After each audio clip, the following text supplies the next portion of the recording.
online.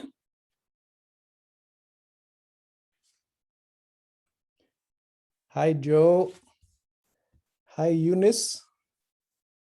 Hi, David. How are you? Good. How's your trip? Was uneventful. That is always good.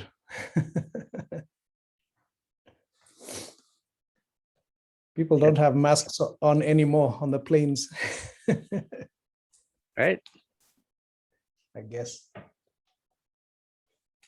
I guess that's good, right? Yeah.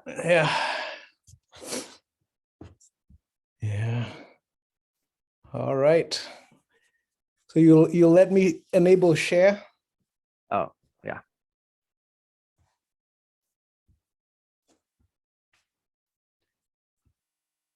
All right, we'll just give it a few minutes. Right. Let me just kind of talk about house rules for everybody that's here. Please make sure that your microphone is on mute.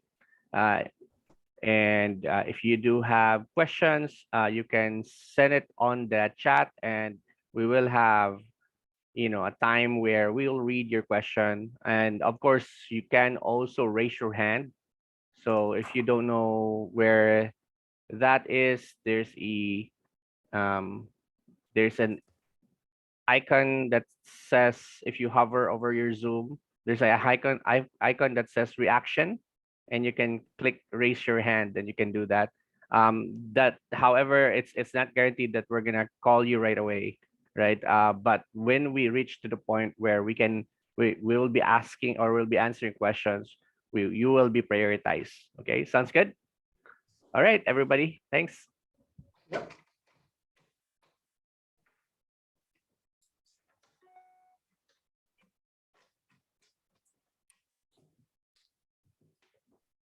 Also, I think what might be helpful is for those who are here so far, if you wouldn't mind, maybe in the chat, just write your name, and what business you're in. Just let us know a little bit about yourself. I think we'll, depending on the time, we will want to get to know more about your businesses.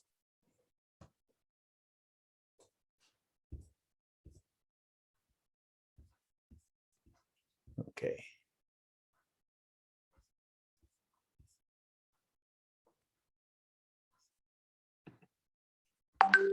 Okay, I see Jane with Ginger Education.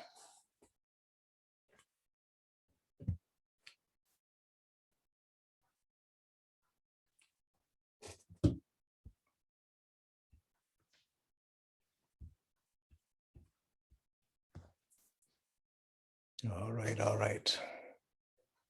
This is a quiet class so far. Maybe you need to crack a joke, David, and we'll start with that. I don't have a sense of humor like that. My jokes come from not thinking. Okay, Jane with Ginger is the one who is a joker here. Where it's warming up. So we have Soy, Papai, and then we have Faith. Yeah. Chinese language, yeah. Oh, you have what's that called, David? I can statement, or I help statement. So that's cool. I help. Yes, I run a Chinese language and culture center. We help.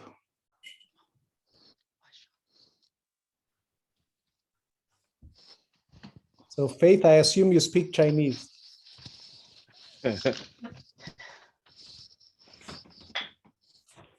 All right. Ni hao, Faith, ni hao. That's the only Chinese I know. Xie. Thank you. Also.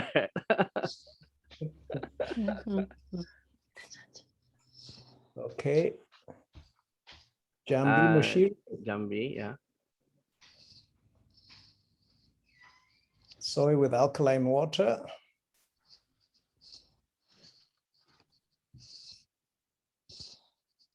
All right.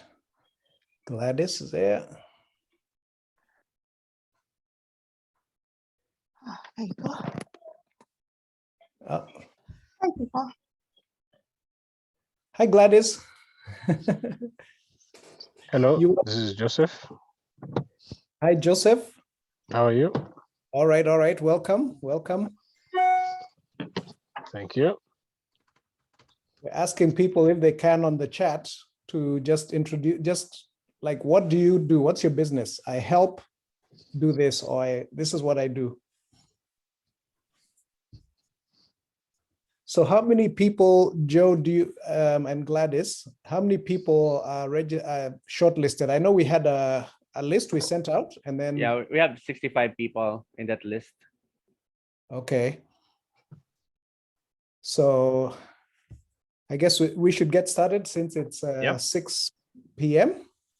So let's go ahead and get started. Thank you, everybody, for being here.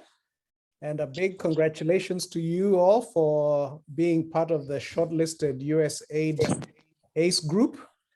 And if you wouldn't mind muting yourself, or Joe can mute you. I'll mute. see. I'll mute them. No worries. Okay. All right. So what we're going to do today, so this is the first of 3 weeks of official, I'll call it a free preparation for you to apply as part of the ACE community. We're going to apply to USAID for funding for each of your individual businesses. So I wanted to take you through. So the first lesson today will be about putting together a business model canvas. And I know last week, for those who are here, I talked about a lean business model canvas, which is typically what is used for people who are starting their businesses.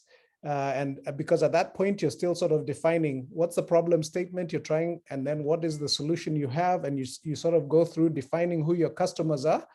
But actually, we're going to do a little differently today. We're going to do a business model canvas, which assumes that you're already in business, or you're very clear what your business is. So I've got a presentation that I'm going to go through. And the expectation is, after this presentation, you've got a week. So between now and next Wednesday, to really get disciplined about your own business and putting a framework around your business using the business model canvas as your using it as your canvas for your business. So that it's essentially a one-page summary of your business, but there are more details that you need to put in, the different sections for yourself. So that's what we're going to do today. Again, welcome everybody who's here. I'm going to have a surprise guest or surprise case study that will be done. When I'm done with my presentation, there'll be actually an example of somebody who is part of our community here, and he's going to share the business model canvas that he has done for his own specific business. So at least that gives you an idea, and it brings it to life for you. I'm going to share my screen now, and I'll start off, and some of it will be a little bit of a repeat, but I'll try and go as quickly as I can, just so that we make sure that we get a good handle on what it is that we're doing. So again, my name is David Githuku. I maybe didn't give that much of a background about my background, but I have lived in the US for maybe more than half my life, over 30 years. But of course, originally from Kenya, I spent a lot of time in corporate America, working for Procter & Gamble, where I left as vice president of research and development in one of the sections or sectors in the company. And actually, the very last role that I had, I was leading a new product innovation. And that required very entrepreneurial kind of skills, to think about the whole end-to-end on the business side as well as on the technical side. And then while I was at P&G all those years, I also had a side business. I had a plastics recycling business that got up to $3 million in sales, and then it collapsed in 2008 when there was a global recession. I'm only saying this to say that entrepreneurship is very difficult, as many of you know, you can go way up and do well in business. And if you're not careful and in tune with what's going on in the world market, I mean, your business can go through these trials of ups and downs and so on. But thankfully, we learned a lot from that. You learn a lot from your failures. Anyway, this is me. Joe Librero is our social media marketing, online marketing and sales trainer expert. He's also a co-founder in ACE, and he and I started this business 2 years ago. Gladys Ouma has been part of the ACE founder members, and she is now the program director for ACE in Kenya, in East Africa, and she's also here. So this is the group, and just going back to what we said we would do for ACE this week, it is about seeking funding for members, because I think the biggest problem that each business has is financing and funding when you want to grow. And there is an opportunity that USAID wants to help micro, small, and medium enterprises in Kenya and in East Africa, in particular for youth. So that's anybody 35 and under, and for women businesses. So if you don't fall in that category, like if you're a man who is older than 35, one of the things to consider is maybe you have a spouse or significant other or a partner who's a woman that you want to partner with if you want to be part of this program. So honestly, we didn't go through and ask everybody what is your age and so on. So for the men who are over 35, we will really have to have a conversation about how you can be part of this program of securing funding. I mean, we want to help as many people as we can. We want to help, most people, but there are criteria from our funders that they will require. So that's just something to keep in mind. So one of the things that we're going to do, so following the training, members will be expected to come up with this one-page business model canvas. And so right now, I think you're 30 who signed up by the time I started this conversation. I think you're at 34 now, is that each of you would have to have this one-page sort of summary of your business. But I would recommend that in addition to that one-page summary, that you've gone into the details of each section of your business plan, to like provide much more detail about, what's your customer base, what is your unique value proposition, all of those different elements. How much money do you require? So some businesses could require $5,000, others 10,000, others 50,000. So you need to be clear how much money you require, what is that money going to be used for, and as you use that money, how is it going to grow your business? So there needs to be some way of demonstrating that, of showing that. And so there's a financial piece and statement that we'll need to work through.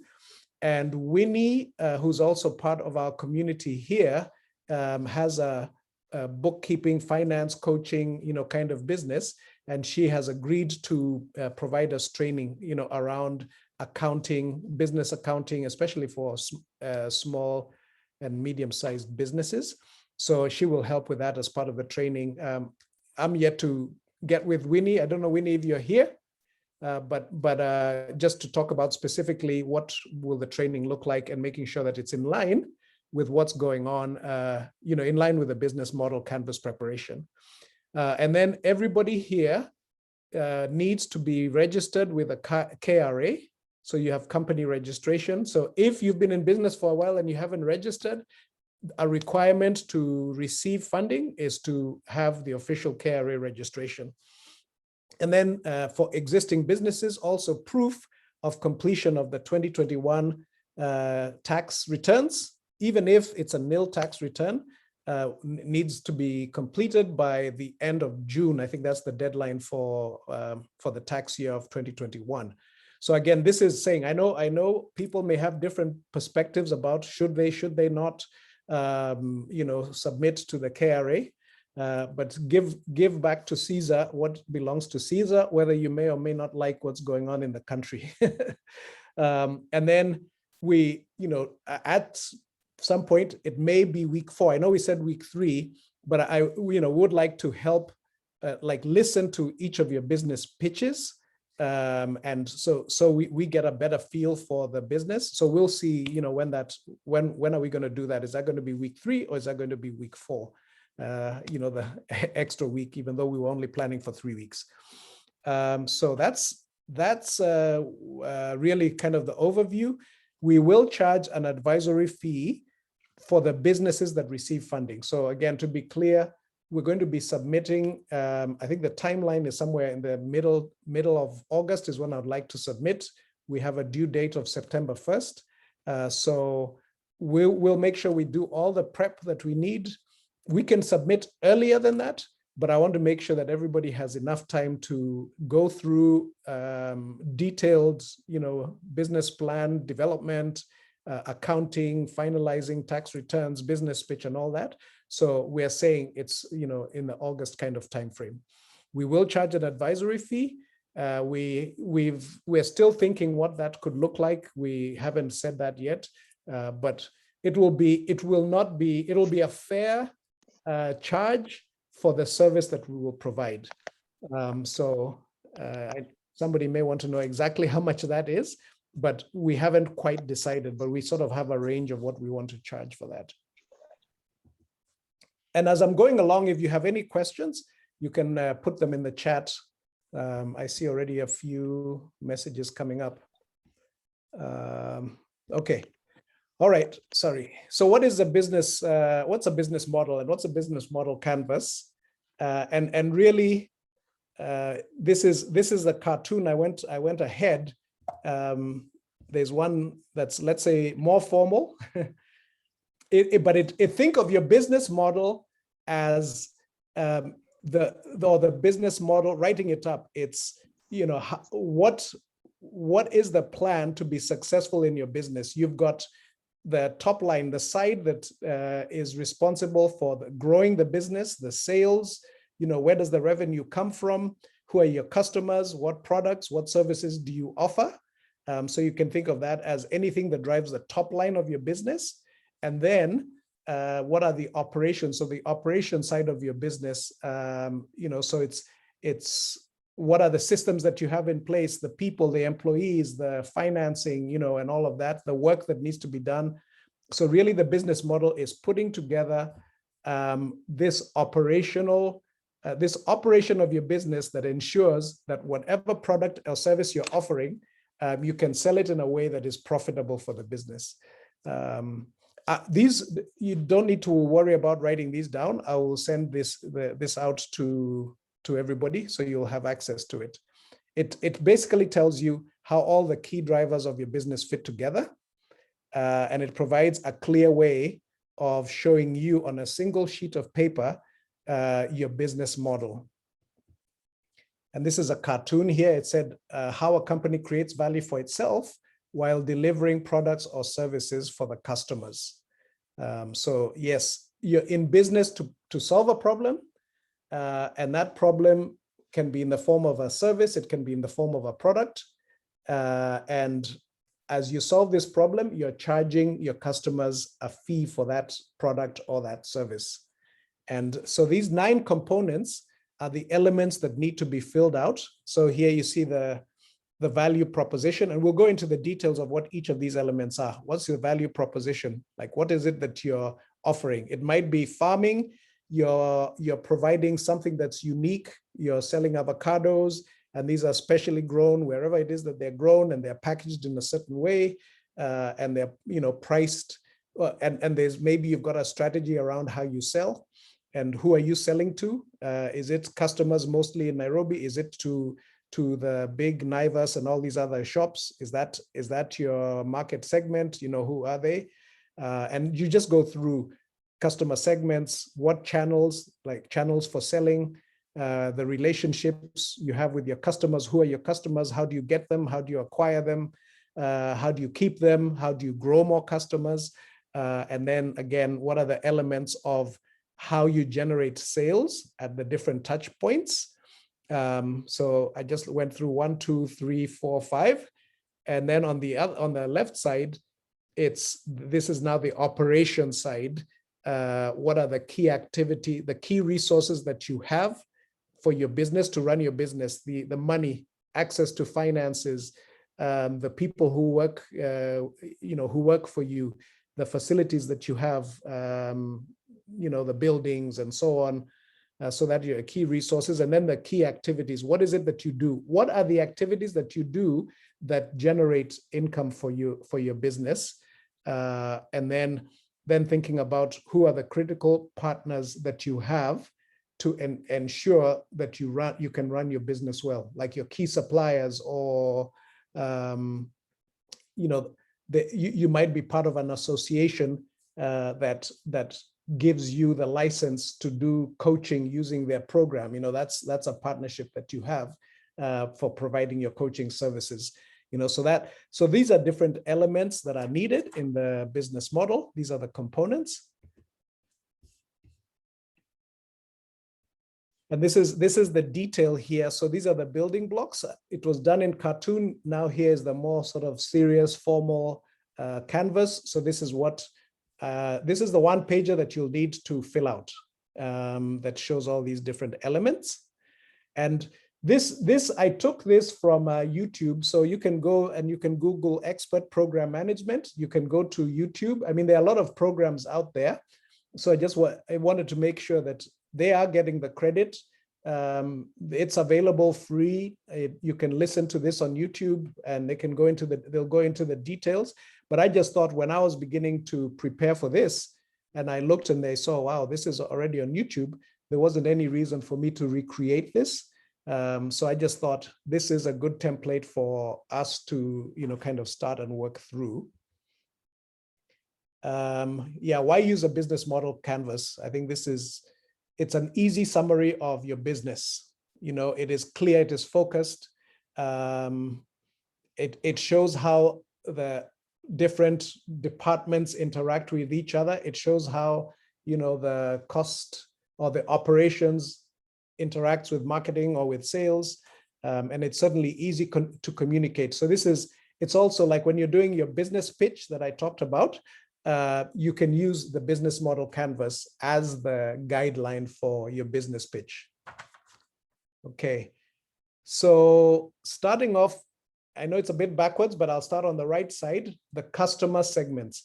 One of the things, as I was reading through a lot of your applications, a number of you, when you asked who are your key customers, and a number of you said everybody.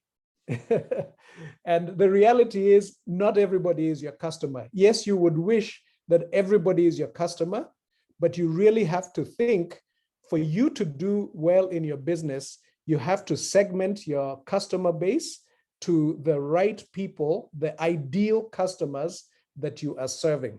And in ACE, we have talked a lot about who is your who is your customer, and what's your niche, what's the real niche that you're trying to get at.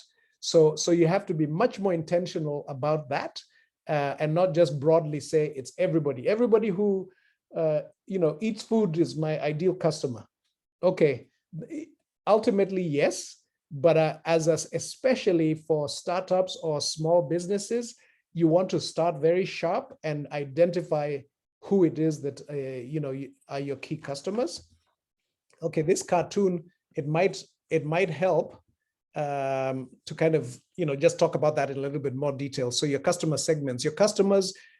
Okay, the first comment: your customers do not exist to buy, you exist for them. So you are serving your customer. I think this one, maybe the point with this is, sometimes you have a good idea, you have a product or you have a technology, and you're loving your technology. So you're out there just like, hey, I've got something good. You need to like it. I have built it. You need to come by. No, it's the other way around. Knowing who your customers are, knowing what their problems are, knowing why they would want to buy from you. So really get at who's your customer archetype, or who's your, we call it the customer avatar. So who is your ideal customer? So I think in this example at the bottom right, it says a 24-year-old man, city dweller, avid social media user, single income, and maybe is interested in virtual reality games and NFTs and all of that online stuff. Okay, so you've got a product, that's your who, and what is it that they want from you uniquely, so you have to get into really understanding your customer segment and identifying sort of we used to call it your prime prospect or your customer avatar or your customer archetype. So that's something to think about. Some of this will be bringing more to life when we use examples. Then the value proposition. And I know we've actually said, what's your unique value proposition? Because you're selling, as an example, mitumba, you're selling the used clothing in Kenya, but what is it that is unique about what you do that others aren't doing? You may decide, I'm going to focus on one line. I'm just going to focus on curtains and bed sheets and blankets, and I'm going to make sure that they are, I'll buy the used ones. I'll go and make sure they are dry cleaned or cleaned, ironed, sewn up, very neat. And I'm specifically focusing on, and I don't know if Pastor Lillian is here. I'm not saying that's her example, but Kitale, the Kitale area where she lives. That's the unique thing that I do, is that she goes to Nairobi, she looks for these at the best price, she gets them all ironed, she gets them all, sewn up and ready, and then sells them in Kitale. So that's a unique value proposition. So we need to think about that for our businesses. Again, whether it's a product or it could be a service, what is the unique service that it provides? And this is kind of a list of those value propositions. Again, in cartoon form, I thought I would interact and move it between sort of the more formal and the more cartoons. It's about solving a need or a problem. It's about listening to your customer and identifying the need and then adjusting. It's about, ensuring that you're delighting them by providing them something of irresistible value. I will give an example of ACE Online Academy. This is my business, our business, and I'll give an example of our value, of our business model template. We are a startup. And one of the things we've had to do is that we've been pivoting along the way because of trying to identify, are we really offering something of value that people really want, And I know as we are able to provide funding from different places like USAID and others, I know this will be a delight, and I know people will be willing to pay for the service if they're able to get the money.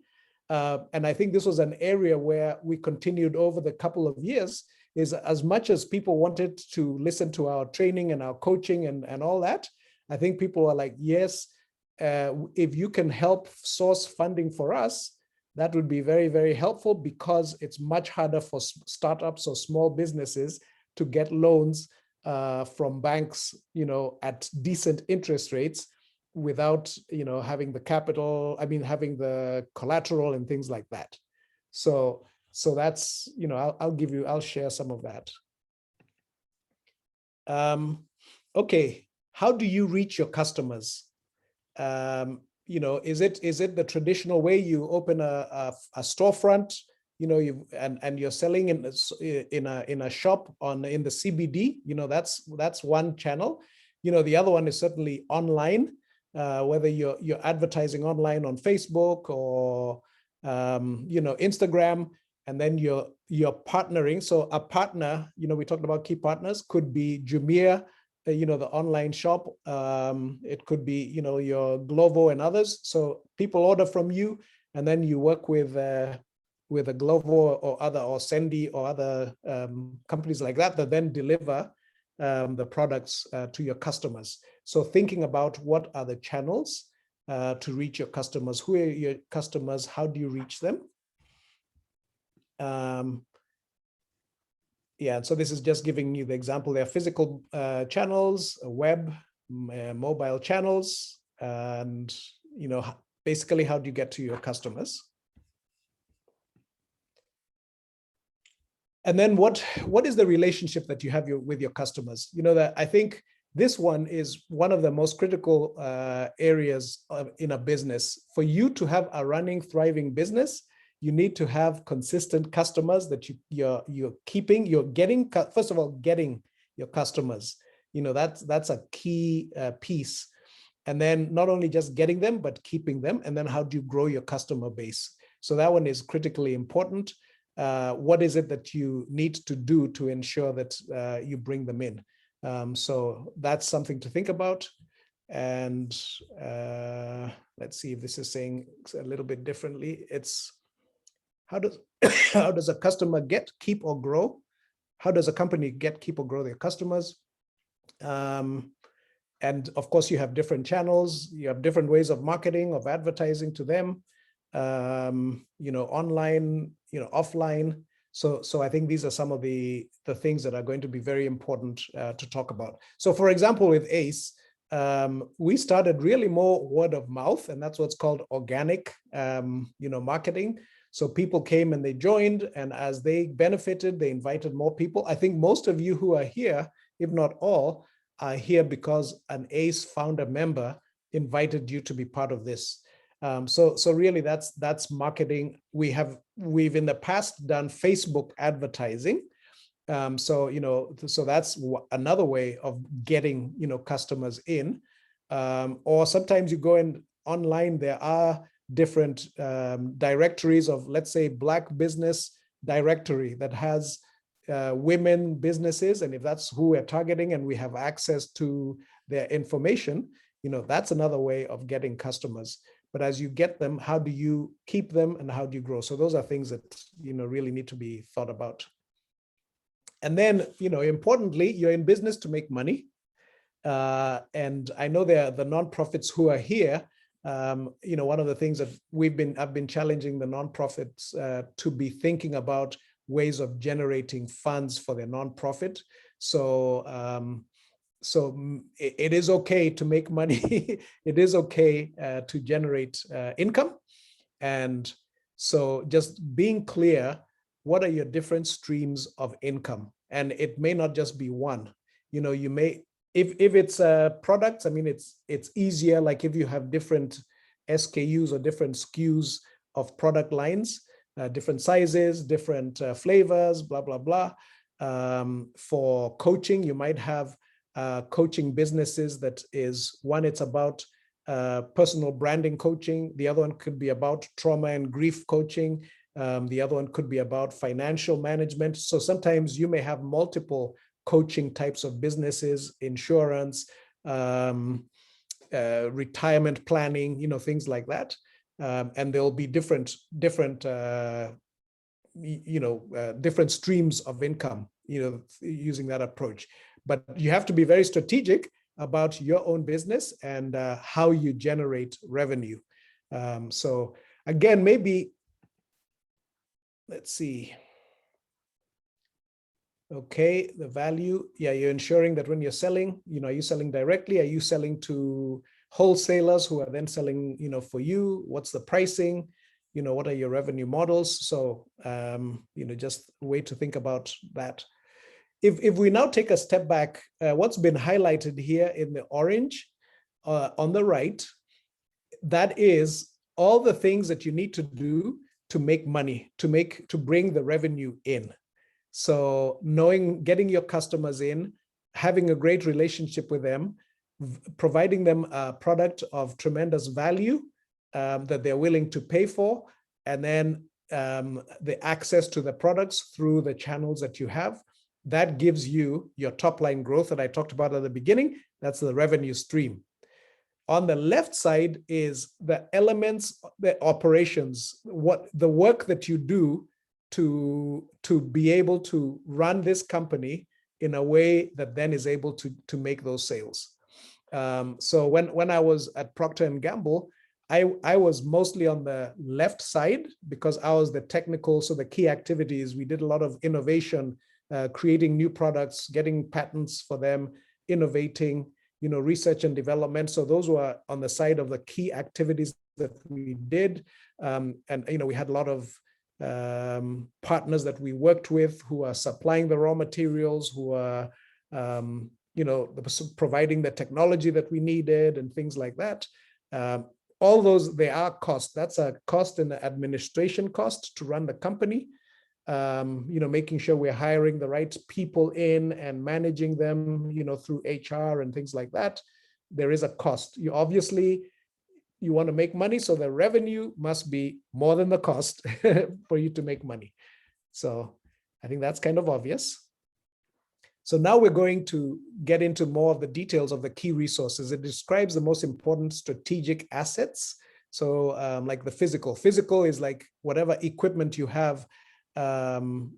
If it's a school, hey, you've got the school, maybe you've rented the school, but there's the books, there's the facilities in the playground. There may be some temporary buildings, for classrooms and things like that. So those are the physical assets. I mean, the intellectual, it's whatever your proprietary technology is, what is the sort of your secret, your intellectual property, that is a key resource. And then of course the people, and a lot of companies, hopefully they mean it, but they say, oh, our people are the most important asset in the company. So that's the, want to make sure that there. And then the financial resources. So I think this is where, do we have enough finances to run the business? Or do we have access to loans? Do you have access to a line of credit? Do you have access to a bank overdraft? Where are we in even the whatever profits we've made, and how we have saved it and how we're managing it? I think those are all very critically important in terms of thinking about the resources. And then again here, yep, the resources: finance, raising money, line of credit, physical.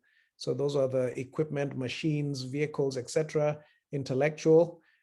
Yes, your customer lists, actually, I didn't mention that, but getting a list of your customer base is that is a lot of where you make your money from, and some of that, keeping it as private as possible for yourselves. I think that, makes a lot of sense. And then again, getting the right human resources there. Okay, and then the activities. Okay, this is one where I think for small businesses, you are aware of what are the key activities that you need to be doing that are going to generate money, that are going to make the business model work. I think in bigger companies, sometimes a lot of activities are done and you have to question, is that activity an activity that's important to generating money or to driving the business forward? So that's something to really think about. What is it that we do in the company? What is it that you do in your business? What are the most important things? Production, consulting, depending on the kind of business that you're in.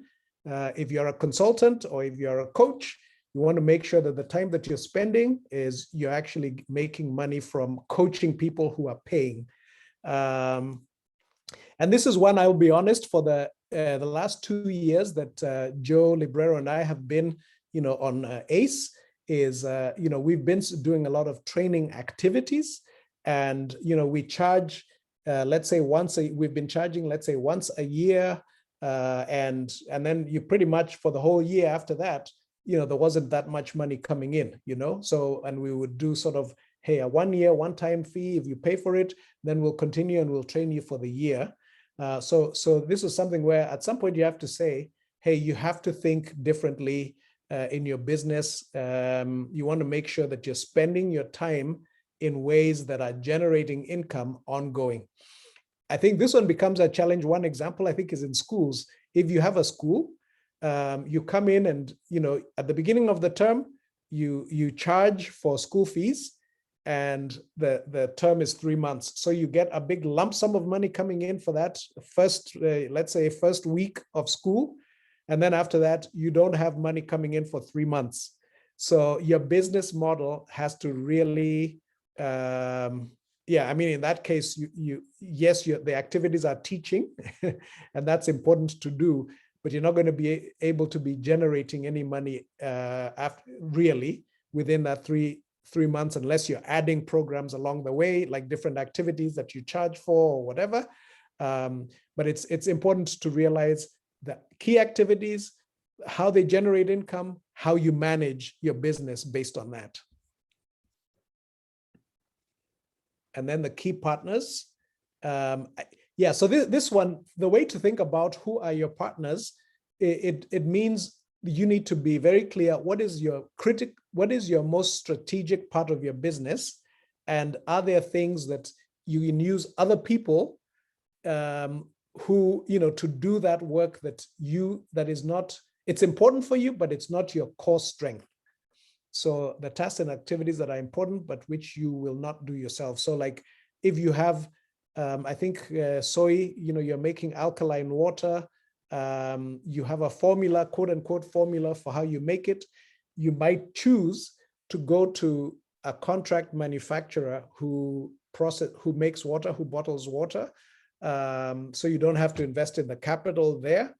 But your key is there's this ingredient that you're putting, or the trick, what you're putting in that makes it alkaline, and they're packing it for you and all of that kind of stuff. The thing that I will say there, I just said that, but I also want to caution is that you have to be very, very careful who you partner with in different aspects of your business, because you don't want a partner who, yes, is a contract manufacturer, and then they see what you're doing and they steal your idea and they start doing their own thing using your technology or your secret formula, etc. And unfortunately, I've heard too many cases of that happening. So again, key partners, suppliers that are needed to make the business work. What key resources are you acquiring from them? And what key activities do they perform? So strategic alliances, etc. So you can think about some of that stuff. And then the last one is the cost structure. So this is now getting into the details to list the cost of each element in your business, to just make sure, there are fixed costs, there are variable costs. And this is part of what Winnie will take us through in either the next week or the week after, in getting into the details of really getting your accounting, sorted out, taken care of. So she's very good, as she sort of makes a joke. I don't know, Winnie, if you're here, I'm talking about you, but she says, oh, David and Joe, they talk on the right side, where it's all about the marketing and the sales and making a bunch of money and innovating and all of that. And she says, hey, you need to make sure that you are straight with your cost structure, with your fixed costs, variable costs, and doing a very disciplined job of managing your cash flow. Like you have enough money to run your business. And as I've heard this expression, the cash flow is king, or cash is king, so making sure that the cost structure is figured out and it's also managed very, very well to make your business successful. So that's it. There are a couple of examples. I won't go through these. There's Google, Skype, Gillette. I used to work for P&G, where Gillette was one of our brands, and talks about kind of their business model and their value proposition. I mean, you can kind of look at those and they'll give some examples. I'll talk a little bit about ACE, but it's in the context of you getting an understanding, because I put in some detail. I didn't put in any numbers, and it is quite busy. But this was when I was when I was on the plane yesterday on my way back from Kenya to the US. I just thought of putting this together, and it may be helpful, and if not, I also have somebody is going to come in and also give an example of their particular business. So in this case, ACE Online Academy, what we do is we are trainers and coaches for micro, small, and medium enterprises. And our focus is really in Africa, in Kenya first, and then East Africa next. So we provide business coaching and training. So if you look on I'll start off here. Okay, let me start off with the value proposition. What do we do? Excuse me. I'm saying we are an empowering business coaching community, and we build business and leadership confidence through 3 different elements. We call it skill set. So skill set training. This business model canvas is a skill set training, mindset training, heart set training. And so it's not just about, I can give you all the technical details that you want about business and how to do business and all the different elements and how to put it all together and write frameworks and so on.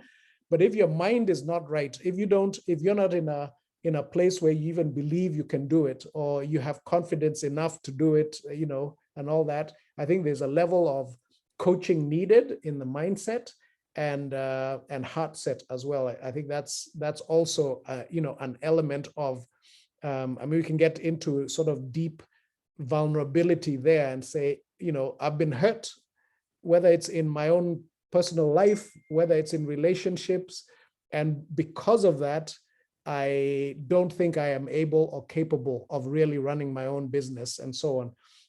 So those elements around training in those elements and coaching, so that we can enable you to grow and prosper in business, and I'd say in business and in life. So that's our unique value proposition. And who are the customers? So now going from there to the customer segments, I'll say youth and women, MSMEs in East Africa, and I say with access to grants and loans for their businesses in these sectors. The reason I'm saying who have access to grants and loans, maybe I should say who have access to money, because we're a for-profit company, we're not a non-profit.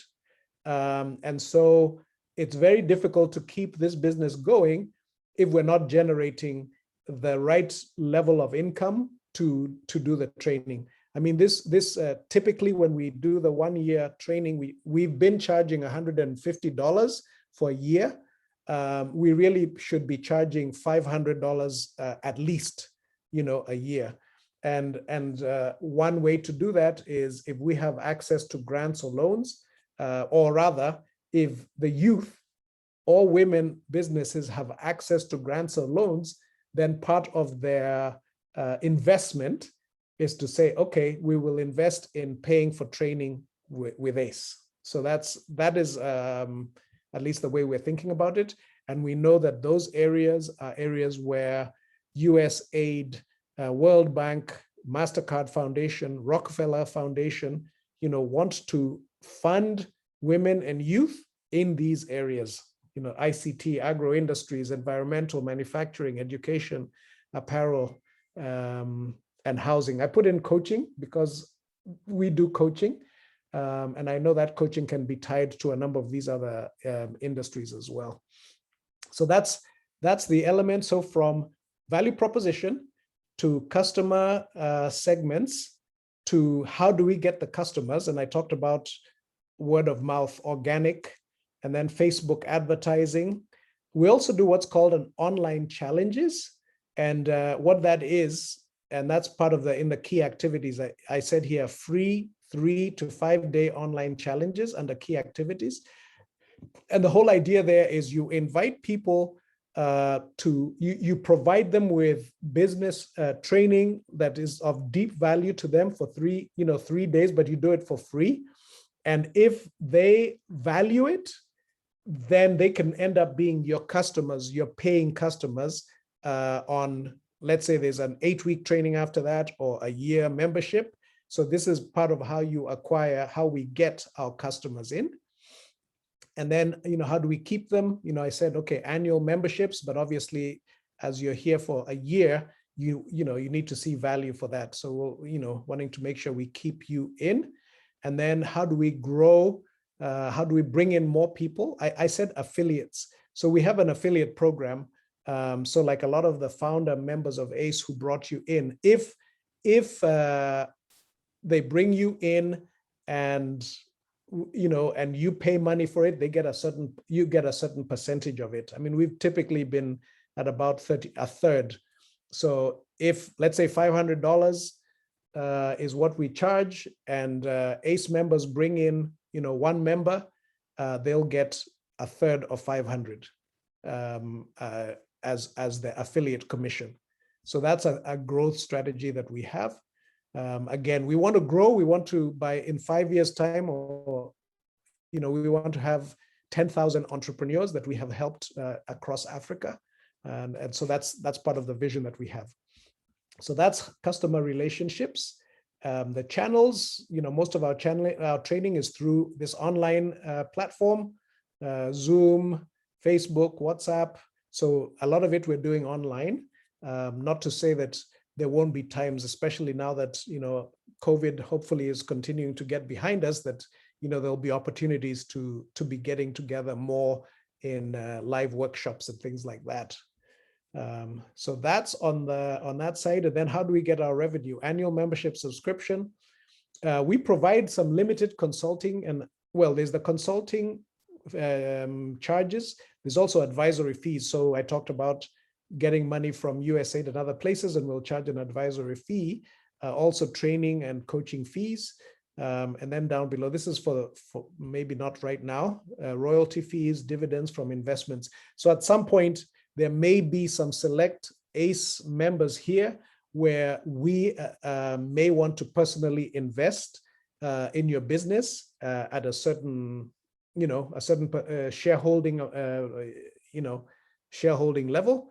And then of course, would expect either dividends or royalties or whatever.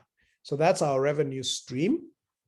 And then on the left now, I talked about the activities that we do, the online challenges, weekly coaching, paid coaching and consulting, and then fundraising is a key piece. So that's going to be really the key role that I'm playing is in fundraising. I'm not necessarily going to be involved in as much of the weekly coaching as I used to, but we'll continue to see how that progresses. And then in terms of what are the key resources that we have as a business, the customer lists that we have, the ACE members who've been here for a while, consider them as peer coaches. So they're key resources here. And as ACE grows and then we have more and more people coming in, I think there'll be opportunities for the ACE members who've been here for a while to provide coaching to the newer people coming in. And, again, as we grow, as resources come in, it's not going to be just a free coaching, but, some level of a paid coaching. We also offer online courses that we have as our key resources. And then who are our key partners? Both Joe and I are part of a community of Kingdom entrepreneurs, which is called 100X Academy. I'm a certified coach and I'm a licensee for their coaching packages and their Kingdom entrepreneurship training. So I actually signed a license agreement with them, meaning that I can provide, without any issues, I can provide coaching of the training material that we get from them. And then I'm also got a partnership with Deed Institute. So a friend of mine he's the CEO of the Deed Institute, stands for the Diaspora Employability and Entrepreneurship Development Institute. It's based in both Kenya and the UK. And the CEO is a good friend of mine. And we actually have been partnering with applying for the US aid.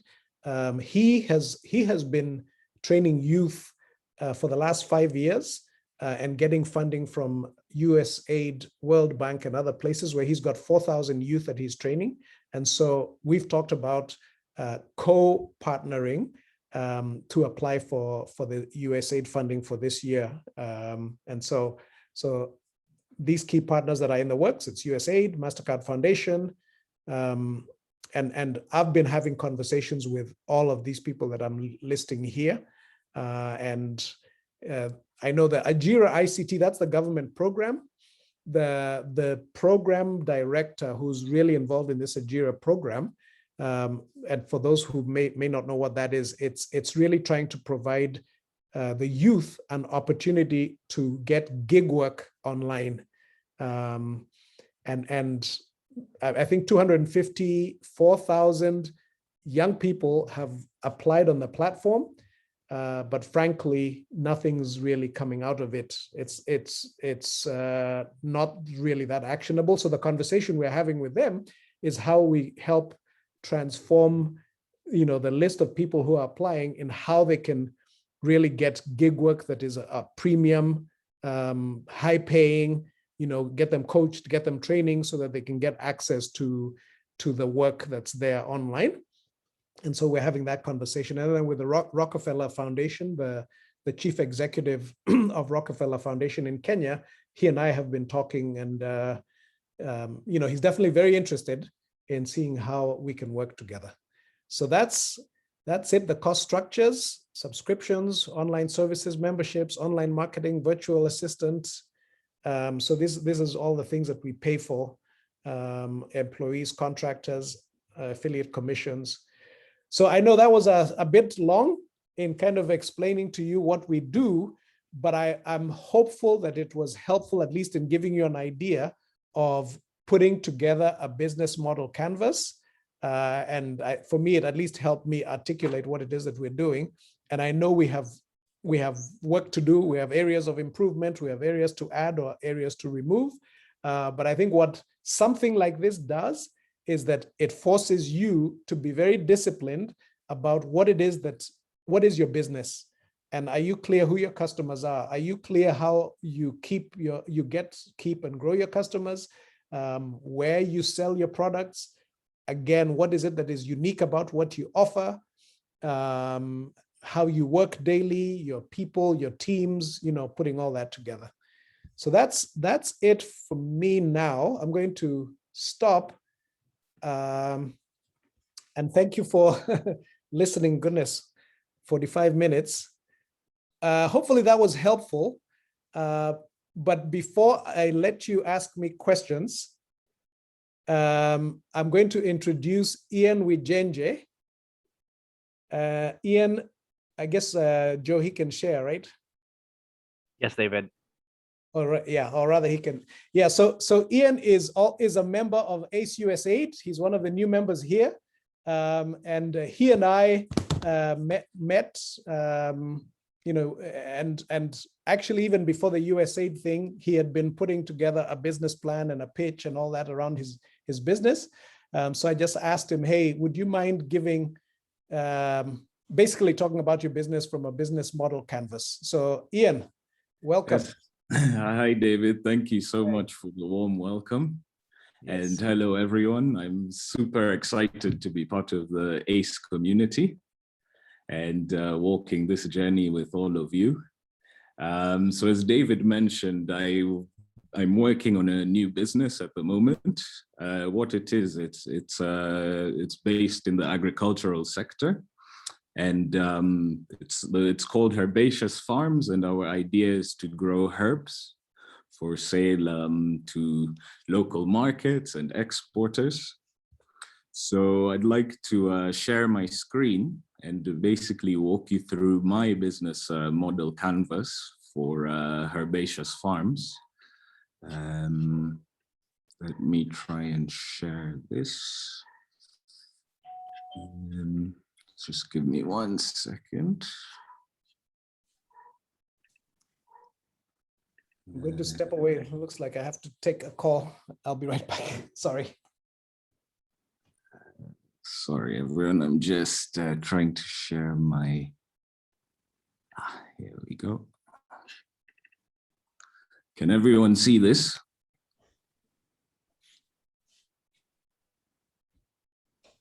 Yes. Yeah. Okay, great. So first of all, apologies for my terrible handwriting. But as you've just heard from David, this business model canvas is very important, the key aspects of your business. I'm sure a lot of you are doing this from a place of passion as well. And since this involves money and investment, and it's something we're all keen to start, it's very important to visualize all the key aspects of your business before you even start it, because it will help you answer important questions and give you a good idea of how to move forward and improve.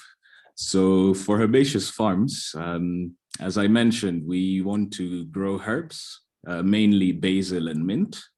And our value proposition is to grow and sell the finest quality herbs using innovative technology in a controlled environment.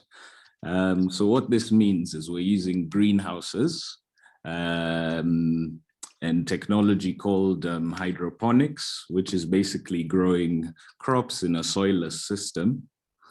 And it's controlled, so the temperature is controlled and things like weather do not affect your produce. So for herbaceous farms, why this value proposition? For us, we feel like it's important to be innovative and for the environment to be controlled, because this means that you can efficiently grow crops, and that means you can constantly supply your customers, and your crops are also higher quality because using this innovative technology, there's less pests and less pesticides, giving customers higher quality herbs. So if I then move on to the customer segments, which again is basically who are your customers? For herbaceous farms, we want to sell our herbs to restaurants and supermarkets, fresh produce retailers, such as if you're in Kenya, I'm sure you know zucchini, retailers and supermarkets like Carrefour. These are people who have demand for fresh produce. So locally, those are our customer segments. And we also want to target suppliers of dried herbs, like I'm sure you know, tropical heat. So for you, if you go to the supermarket, you'll find in containers already dried herbs ready to cook, but they need fresh herbs as an input in order to supply you with that. So for us, we also target suppliers of dried herbs. And then with herbaceous farms, we also eventually want to move internationally and export some of our basil and mint. So our customers there would be international exporters. So there's local exporters in Kenya who buy from many small farmers and then send this produce to markets like Europe and the Middle East. So that's another part of our segment, so international. And moving on from there, if I move to our sales channel, which is basically how do you reach your customers? So we intend to, oh, sorry, someone's mic is on. Ah, great. So again, if we move from the customer segments to the sales channels, which is basically how you reach your customers. For herbaceous farms, we intend to directly sell to retailers and wholesalers of fresh herbs. So as I mentioned, Carrefour and a lot of business to business and business to customer platforms. So you might have basically post your produce on their platform, and they link you to buyers of this kind of produce. So for other businesses in this ACE community, an example of a channel could be to use Jumia to get your products out to the market. But for us, it's mainly direct sales, and then using some of these technological platforms is within reach. So if we move on from the sales channels, we'll move to customer relationships, which is basically how you get, keep, and grow your customers. So for us, it's important to join fresh produce export associations, because they let you know what's happening in the markets. They give you access to new customers who reach out to them. So it's important to join some of these associations for us. And then also to gain new customers, there's a lot of food trade exhibitions where you can, for herbaceous farms, we would, for example, have a few samples of our herbs and products and have a stand where people can get a first-hand experience of our products. And then we also aim to maintain customer relationships and to build new ones by use of social media platforms. So this is maybe advertising through Instagram and Facebook. And it's also important, depending on what you're doing, to have, for example, a well-crafted company website, because this is the interaction that customers will have with your company. So for us, herbs are a very basic product because it's something you can even grow in your own garden. So in order to differentiate, it's very important for us to, have good storytelling, have a nicely designed website, because this is what will differentiate us from other herb growers and suppliers. So if I now move on to revenue streams, which is basically, where does your money come from? So for us, I split it into two parts. For us, it's the direct sale of herbs, again, to wholesalers, retailers, and through those technological platforms I just mentioned. And I went further because part of under revenue streams, you also need to think about what strategies you can use to get the most value to your customers. And that's why down here, I put the further processing our mint into, for example, essential oil, or make mint tea. And these are additional revenue streams that can come in the future. So we're not currently doing that now, but again, the business model canvas helps also helps you think of additional revenue streams for your business. So for us, for Herbaceous Farms, the key resources, which is our most important assets, are human capital. So this is basically laborers on the farm, because during planting and harvest season, you need quite a few people to help within the greenhouses, to grow the crops, to harvest the crops, pack the crops. So key resources are human capital. Again, I'd say the greenhouses with the hydroponic technology, because without this, we wouldn't be able to grow our crops. And then another thing is expert knowledge.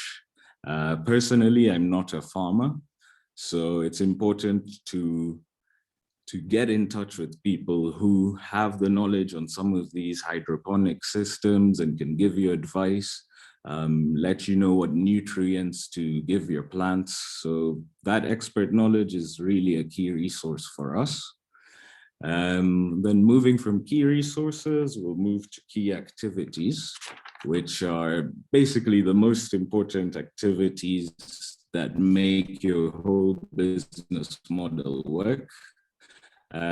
For us, it is marketing, because I mentioned that herbs are so common. So in order to differentiate, for us, a key activity will be marketing, in order to show the quality of our herbs, even though mint, is just mint. But through the marketing, we can communicate the value of our products, and this is why people would want to buy from us. And then another key activity with Herbaceous Farms is growing and harvesting crops at the right time.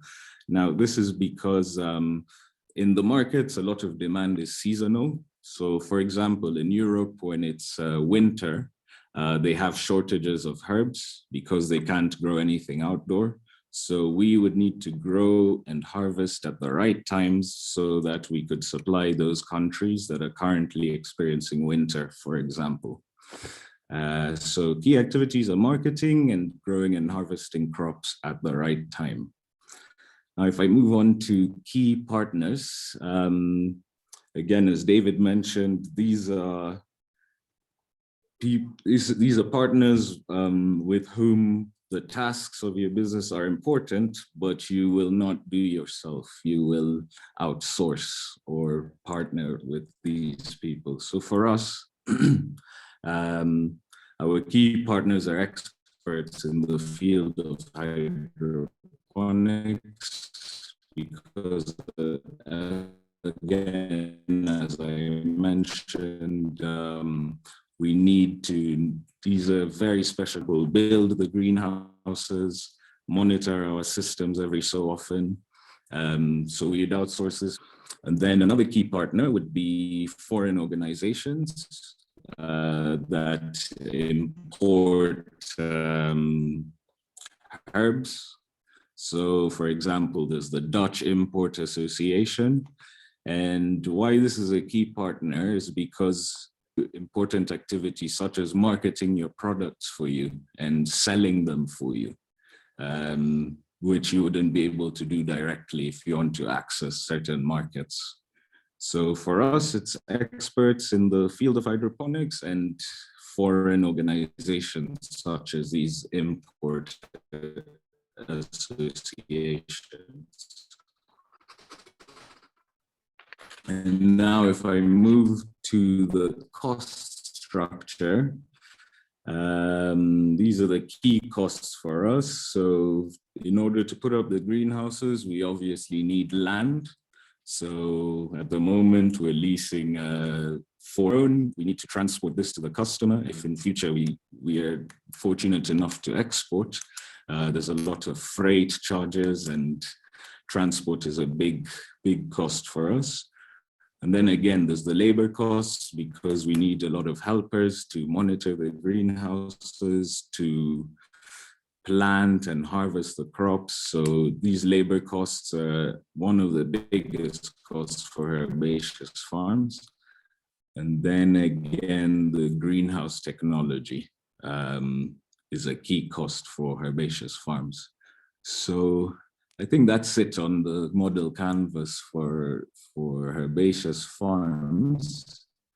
But yeah, I hope it was helpful and I'm happy to answer. Very good. Thank you so much, Ian. Very helpful. I think there are a lot of questions that have been asked. So let's maybe go through and look at the questions.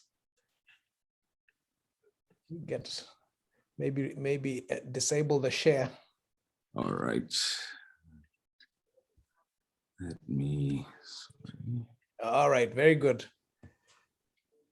Okay, well, hopefully this was helpful for all of you, if not most of you.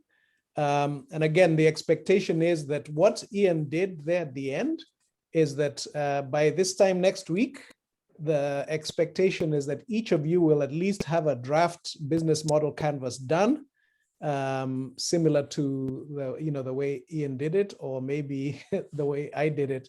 But Ian, well done. Thank you. And thank you for, I think I just asked you to do this yesterday. No problem.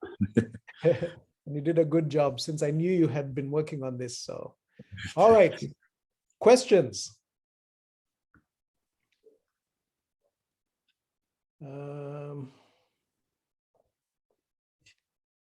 I'll go through here just very quickly. Jane Wijenja, education. Soy is alkaline water. A Chinese language and culture center for faith. There's one, David, where someone asked about the commission. Gladys Mwanike asked, will the service charge be deducted from the fund or are we to pay from our pocket? Yes, good question. What we want to do, we want to make it as easy for you as possible. So first of all, I think what we said is you'll only be charged if you get the fund. There are a couple thoughts. I think maybe when you put together your proposal for the fund, put in a 10% consulting fee in there. So I'll just say that. Let me just say that. Put in a 10% consulting fee. So if you are asking for $10,000, ask for $11,000. So that's 10%, and you can call it a coaching, mentoring, advisory fee as part of your fees, so that it's included in your charge. So early on, I said we hadn't decided on how much, but I would say if you put 10% on top of whatever you're asking for as an advisory fee, then we'll pull that from there. We may have some other charges on top, like overarching. So if, for example, altogether, you have your requests come up to $1 million, we may ask for more to pay for like program, like to pay for employees that are needed for the program. So yes, is that clear? So add 10% to whatever your request is. And that 10% will go to ACE. Oh, it's 271 way. Okay. Good. All right. So that's hopefully that question, the answer is clear. Another question from Thomas Abu. Will we each send our proposal directly to USAID? Yeah, so the recommendation is no, is you send it to us and then we compile it together with all the other applications as one big application. Because what USAID prefers is to fund an organization that is providing services for many organizations. So if you, I think I said this last week, for those who attended last week, I said, you're totally free to apply to USAID yourself. And I'm not saying that you won't get it if you do it directly, but I think you have a better chance of doing it together with an organization like ACE that's providing this business services for multiple businesses. Okay. Yeah, we don't have any other question. I think someone raised their hand, but maybe that was an accident because I didn't see that anymore. Okay. All right. So the homework. Hey, Ian, if you wouldn't mind sending us that the strategizer blank sheet in the WhatsApp group. No problem. I think that would be good because that's a cleaner sheet that people can fill out. So yeah, that's really what I had for today. So the homework is by next week that each of you have completed that template for your own specific business. And it would be helpful. So it's one thing, you see, the way Ian did it and the way I did it, we actually didn't have any any shilling numbers or any actual numbers. I think even if you do that one page that is more general, it would be good for you to get into the details of your specific business and start looking at, for example, as you're doing your financials for last year for the taxes, the expectation is you would have to go through a whole sort of profit and loss for your business, your costs, your expenses and your revenue. So I think it's important for you to go through those details yourself anyway, because at the end you're going to talk about your annual revenue, if you already have a business, you'll be going into some of those details when you request money. Why do you want $50,000 for your business? Your business has had this revenue. If it gets $50,000 more, it will help to buy whatever, this additional equipment or this additional resources that are then going to generate more income. So I think you'll need to get into the specifics there. One more question, or is it one more? Yep.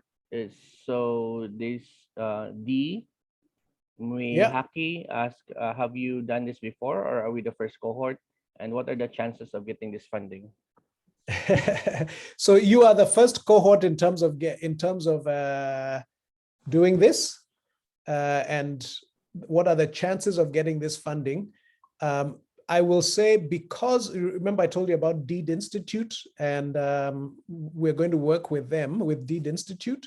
They have got funding from USAID before. They've got funding from the World Bank for quite a bit, and over the years.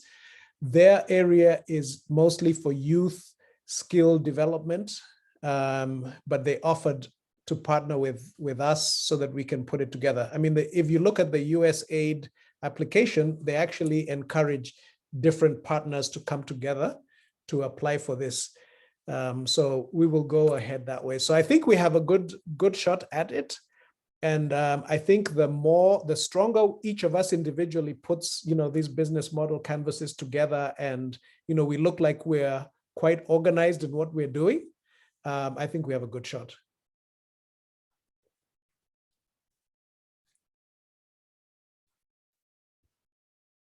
Any other questions, comments?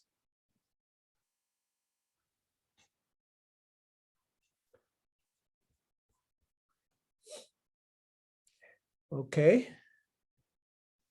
All right. Well, that's all I had. I don't know, Gladys, Joe, if you have any other comments, any?